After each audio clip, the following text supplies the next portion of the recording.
She stepped onto the plane with small, unsure steps her shoes tapping gently against the floor, as if she was afraid to make too much noise. Her backpack was too big for her frame, bulging and dirty, like it had been through a lot, maybe dragged more than carriage. She wore a thin pink hoodie, even though the airport was warm, and her hair was tied in a loose, messy braid that looked like it had been done in a hurry by someone with shaking hands.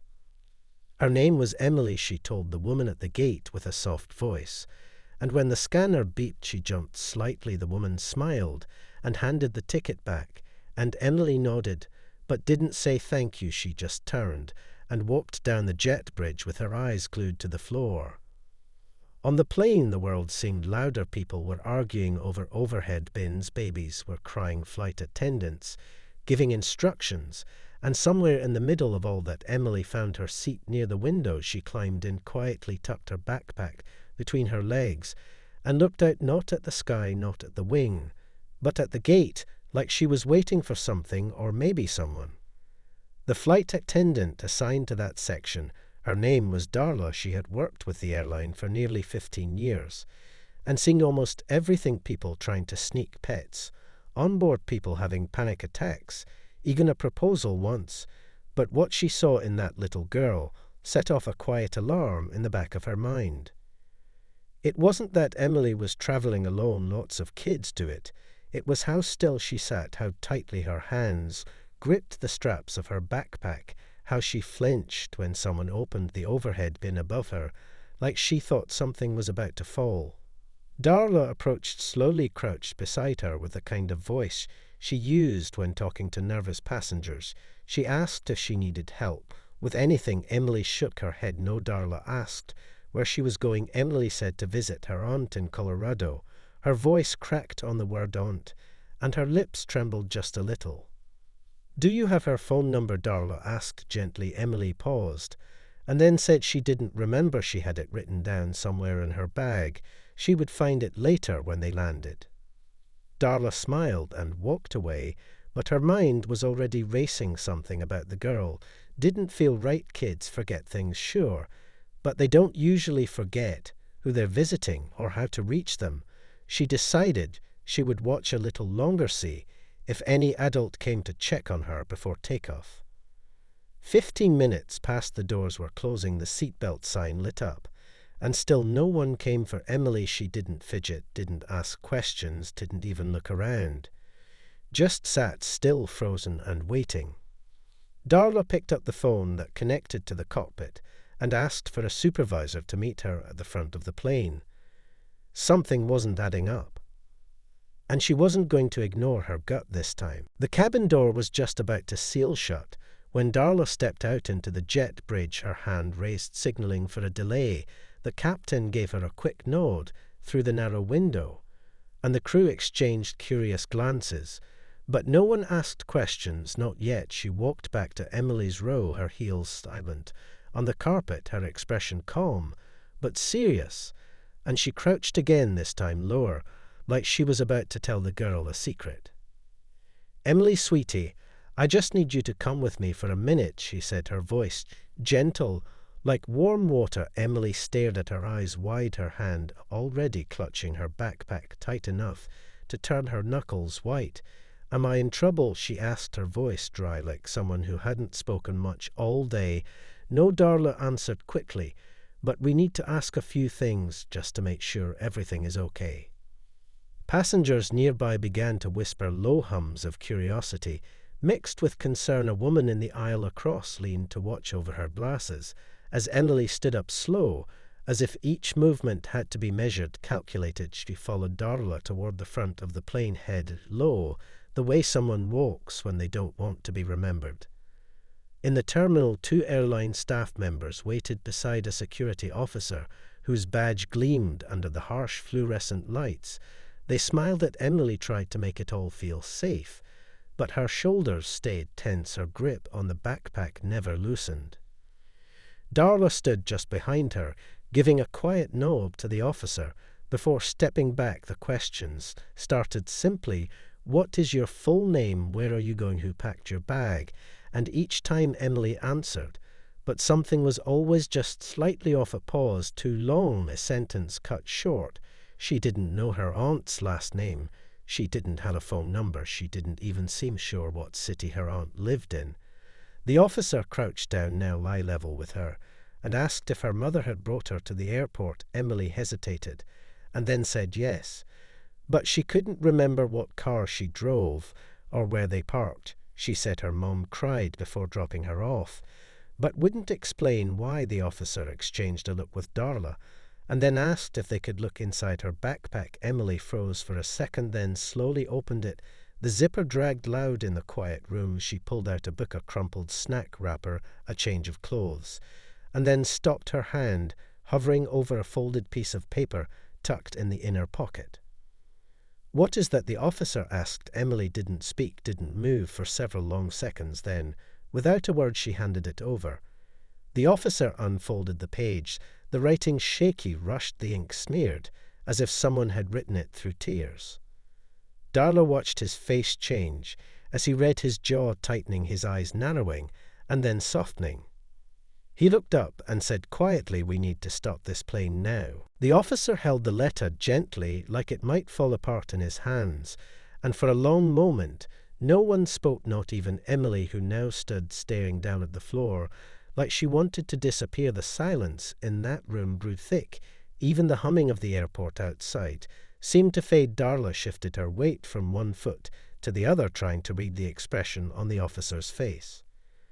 He looked at Emily, then at Darla, then back at the note. He handed it to her without a word, and she began to read. The paper was wrinkled, stained at the corners, the handwriting uneven with slashes where the pen had pressed too hard, like the writer had been trembling. The words were few but sharp and haunting.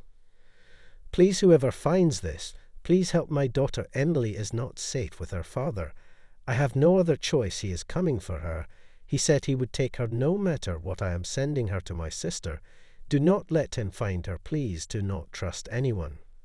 Darla felt her chest tighten as she read each line twice, 3 times, then looked at the girl differently now, not as a passenger, not as a lost child, but as someone caught in something far too big for her age.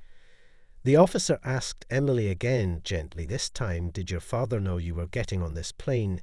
Emily shook her head, slowly, her eyes watery and wide, and said quietly, "I think he followed us to the airport, but my mom said to keep walking, no matter what, and to get on the plane, even if she didn't come with me."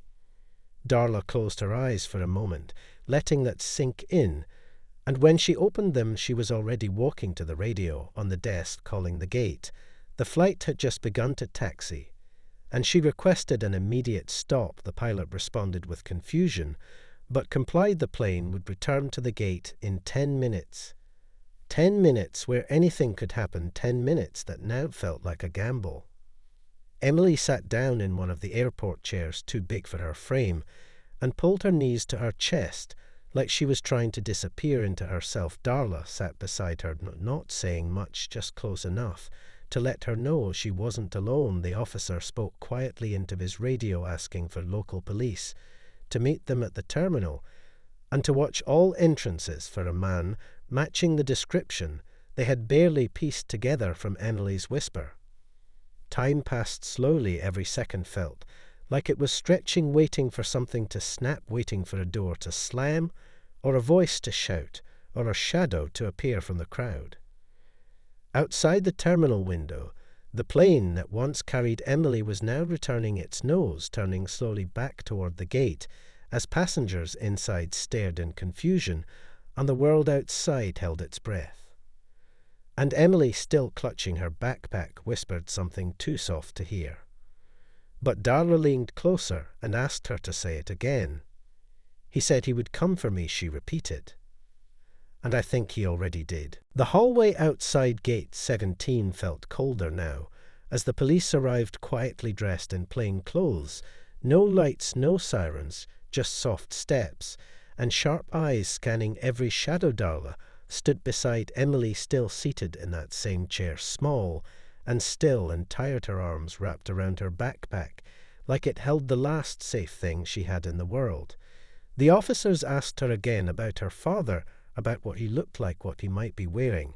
And Emily tried, she really did. She said he had a grey coat, or maybe black. His beard was scratchy, and he wore a cap sometimes, but not always. He had a scar near his eye, but it was hard to see unless he was too close. Outside the window, the plane had stopped, the stairs rolled up, and the door opened again. Passengers murmured, confused, as Darla stepped inside and walked straight to the captain, her voice low, explaining everything: the note, the girl, the danger. And the captain nodded, tight-lipped, understanding too well the kind of world they were now in. Meanwhile, at the gate, a man had just entered, moving with quick steps and scanning the monitors, his eyes sharp, his jaw clenched, his coat unbuttoned, even though the air was cool.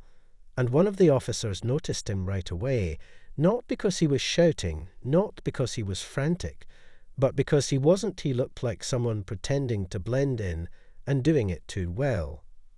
The officer followed casually close enough to hear him ask the gate agent about a flight to Denver, his voice flat, but his fingers tapping hard on the counter. The agent answered politely, then mentioned a delay, and the man's eyes flicked toward the terminal windows, like he was calculating something. Watching back at the waiting area, Emily suddenly looked up, her face pale, her eyes locked on something behind the glass wall, and she whispered one word: run. The officer beside her turned fast, but Darla was already moving. She grabbed Emily's hand and walked, not ran, not yet, just moved steady and strong, pulling her toward the side exit, meant for staff. Only her badge beeped, and the door opened, and they slipped through just as one of the plainclothes officers stepped into the man's path. "Sir, can I help you?" the officer asked casually. The man smiled too wide and said he was just looking for his daughter. He said her name was Emily, and she had gotten confused about her flight. He even laughed, like it was a silly mistake, like he was just a concerned father. But the note said not to trust anyone, and when the officer asked for ID, the man's smile cracked just a little. Down the back hallway, Darla kept moving, holding Emily's hand tight, not saying anything, just moving fast and quiet, until they reached a secure room near the airline office, a place with no windows and a heavy door. Inside, Emily sat down again, still holding her backpack, still quiet, but her breathing was faster now, louder, like her body finally understood how close it had all been. Darla knelt in front of her, took both her hands, and whispered, "You are safe now." But even she wasn't sure if that was true. The heavy door of the secure room clicked shut behind them, and for a moment everything felt frozen, like time had slowed down. Darla glanced at the clock ticking slowly on the wall. Only 15 minutes had passed since they'd pulled the plane back to the gate, but it felt like hours. The hum of the airport was muffled now in the small room, and Emily was still holding her backpack tightly, her knuckles white, and her eyes darting to every shadow in the corner. "Emily, are you okay?" Darla asked softly. But the girl didn't answer, not at first. She just looked down at her shoes, then up at Darla with wide eyes too full of fear to hide it. "He'll find me," she whispered, barely audible. Darla knelt in front of her again, trying to catch her gaze, trying to let her know she was safe. But the fear was thick in the air, like it was pressing on them both. "Who, Emily?" Darla asked again, softly, her voice steady, but her own heart pounding in her chest. "My dad," she said, and then looked away like it was too hard to say it out loud. Darla felt a lump in her throat, but she didn't let it show.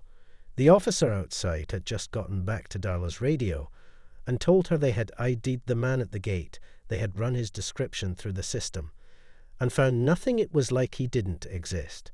But they had security footage of him arriving and leaving the airport. He was real. They just couldn't trace him.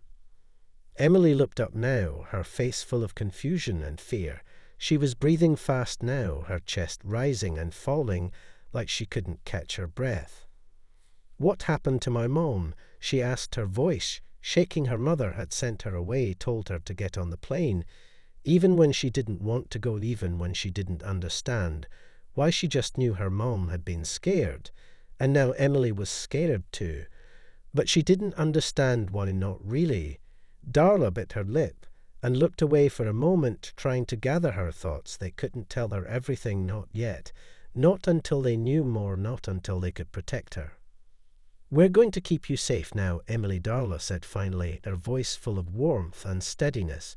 But even as she spoke, she wasn't sure how long that would last. The man at the gate was still out there somewhere, and they couldn't guarantee he wouldn't find her.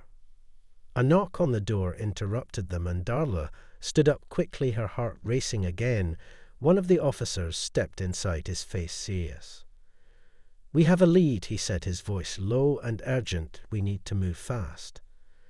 Darla nodded without saying a word. She turned back to Emily, who was still clutching her backpack, like it was the only thing left in the world. "Come on, Emily," Darla said gently. "We're going to get you to safety." But as they left the room, Emily's eyes darted toward the door once more, and for the first time Darla saw a flicker of something else, something darker, in the girl's expression. She wasn't just afraid anymore. She was scared of what was coming. The hallway outside the secure room was suddenly alive with movement officers speaking in low voices, their radios crackling with updates. Darla stood beside Emily, her hand still gently resting on the girl's shoulder, keeping her close, but not too close. She had seen that look in Emily's eyes before, the one that said she knew something was wrong, but couldn't make sense of it, the one that said she was too young to understand how deep this really went. The lead officer spoke quickly to Darla. They had a team searching the airport grounds, watching the cameras, and checking the exits. They were going to track every move of the man who had tried to blend in earlier, but so far nothing about him added up. The name he'd given was fake, and there were no records of him ever being in the system. It was like he had appeared out of nowhere. But then one officer came rushing down the hall, his face pale, and his steps hurried. He had a report in his hands, and Darla knew, by the way his hands shook, that it wasn't good. "He's not alone," the officer said, his voice tight, his eyes wide.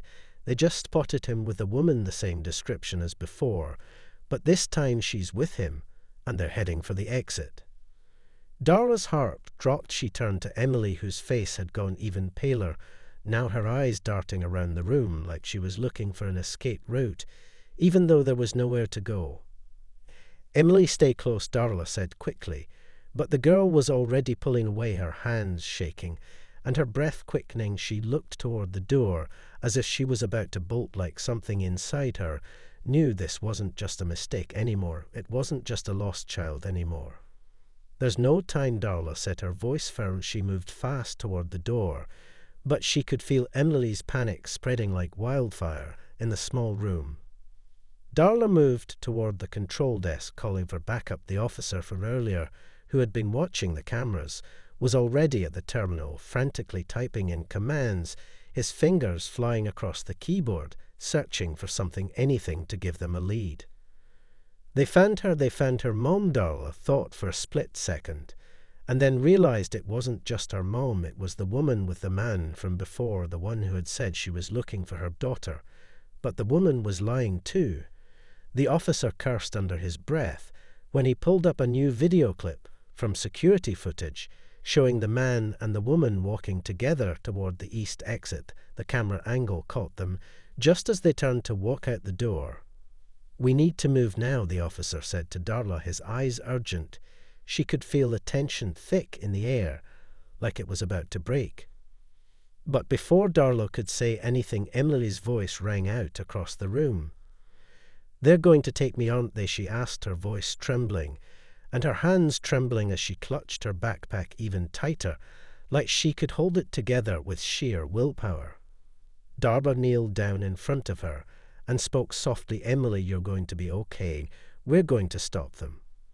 But deep down, Darla wasn't so sure anymore, because something told her that whatever was coming was already too close to avoid. The tension in the air felt like it was closing in on them, each passing second louder than the distant hum of the airport, each heartbeat harder than the last. Darla stood frozen for a moment, staring at Emily, whose wide eyes were locked onto her with desperation, the girl's grip on her backpack never loosening, her whole body trembling like a leaf in a storm. "We need to go," Darla said finally, her voice tight but steady. She stood up quickly, signaling the officers to follow her, and without another word they moved down the hall toward the east exit the place where they had last seen the man and woman in the footage. As they walked, the sound of their footsteps echoed in the empty hallways. There were no crowds here, no one to ask questions, no one to stop them, just empty walls. And the sound of the team moving fast with one goal in mind, getting to the exit before the people who shouldn't be here slipped away. Emily was walking right beside Darla, now her eyes darting left and right, as if looking for something hidden in the corners of the world around her, and Darla could feel the girl's fear rising again each step they took, bringing them closer to a door that could lead to anything. "He said he was coming for me," she whispered again. Darla didn't respond, not right away. She just kept walking, trying to focus, trying to move faster. She had to make it out of this. She had to make sure Emily didn't disappear in the crowd, that the people chasing her didn't find a way to slip through the cracks. When they reached the exit doors, the officer took his place by the handle, his fingers twitching, ready to swing it open at the first sign of movement. Just a few feet beyond the doors was the busy airport parking lot, cars coming and going, drivers shouting at each other, trying to get into the right lanes. But there was no sign of the man or woman yet. "Open the door," the officer said quietly, and as he did, Darla felt a flicker of unease somewhere deep in her chest.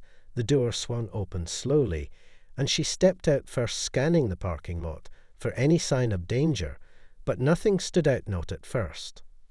Then she saw a flash of movement near the far corner of the parking lot, just beyond the last row of cars, a figure moving quickly, too fast, too calculated. Darla's heart skipped a beat, and she motioned for the others to stay low.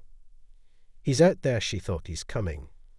Darla glanced at Emily, who had frozen beside her, staring at the parking lot with wide eyes. And when their gazes met, Darla could see it. The fear that had been in Emily's voice earlier was now in her eyes too. She wasn't just scared for herself anymore. She was scared for everyone else too. "They're coming for us," she whispered. Darla swallowed hard, the voice inside her mind screaming that they were running out of time, and they had no idea what they were up against. But she couldn't stop now. She couldn't let that fear control her. She had to protect Emily, protect herself. And then, without another word, the chase began. The parking lot stretched out before them, a maze of cars and shadows, the figures of the man and woman now barely visible in the distance. But Darla could feel their presence, like an electric charge in the air. Everything inside her screamed to move fast to get to Emily and keep her safe. But the fear in her chest was still growing, like a storm ready to break. They moved low, avoiding the lights, where they could each step taken carefully, each breath held tight. Darla turned to check on Emily, who was close behind her, her face pale and her eyes wide with terror. The girl wasn't just following now. She was running with Darla. She was running for her life. They rounded a corner of the lot, and Darla had a sound of voice shouting from behind her, loud and sharp, a man's voice. "That's them, stop right there." Her heart skipped a beat as she turned her head, catching a glimpse of the man who had been hunting them, the one she had seen on the security footage, his face hard with rage, his eyes locked onto Emily. No time to think, Darla thought, just run. She grabbed Emily's hand, and they ran toward the nearest row of parked cars, pushing through the space between them, not caring if the metal scraped their sides or if they knocked into anything. All that mattered was getting away, getting out of sight. But the man wasn't far behind, his footsteps quick and heavy, his voice shouting for help, and Darla's pulse quickened with every step they took. They couldn't outrun him, not like this, not forever. Then she heard the screech of tires, a car racing toward them from the far end of the lot, and in that instant Darla knew they weren't alone. Someone had been waiting for them, waiting for this moment. The car skidded to a halt just ahead of them, the engine roaring as the door flew open, and a woman jumped out, her face a mask of panic and determination. "Emily." The woman's voice was shaking, but it was familiar. Darla saw the recognition in Emily's face before the girl even spoke. "Mom." Before Darla could react, the woman rushed forward, pulling Emily into her arms, hugging her tightly, as if she hadn't seen her in years, the woman's face streaked with tears relief flooding her features. But then Darla heard the man's voice again, closer, now his tone darker, his footsteps faster and louder, and that's when she knew they weren't safe yet. The man was coming for them, and there was nowhere to hide not anymore. "Stay with me," Darla whispered to the mother, as she stepped in front of her and Emily blocking them, from the man's path, her hand on the walkie-talkie. She didn't know what she was going to do, but she knew she had to do something. The woman was shaking, still holding Emily tight, but now she was crying in earnest, her sobs racking her body, as she tried to hold on to her daughter, like she could protect her from the storm that was coming. The man appeared in the shadows, now his eyes locked on them, the hate in his stare like a weapon in the night. He stopped just a few feet away, but he didn't speak, not yet. Darla could feel her heart hammering in her chest, but she refused to step back. She refused to let him win. For a moment, everything was still. No one moved, no one breathed. And then the police arrived, their lights flashing bright in the darkness, and the man's face twisted into a snarl before he turned and bolted into the night. The officers quickly surrounded the woman and Emily, offering them safety, offering them a future. Darla stepped back, letting the officers take control, her eyes never leaving the woman and the girl, finally together after everything that had happened. The storm had passed for now, but Darla knew that she would never forget the moment she helped save a child from a world she wasn't ready for. And for Emily and her mother, this was only the beginning of their new life.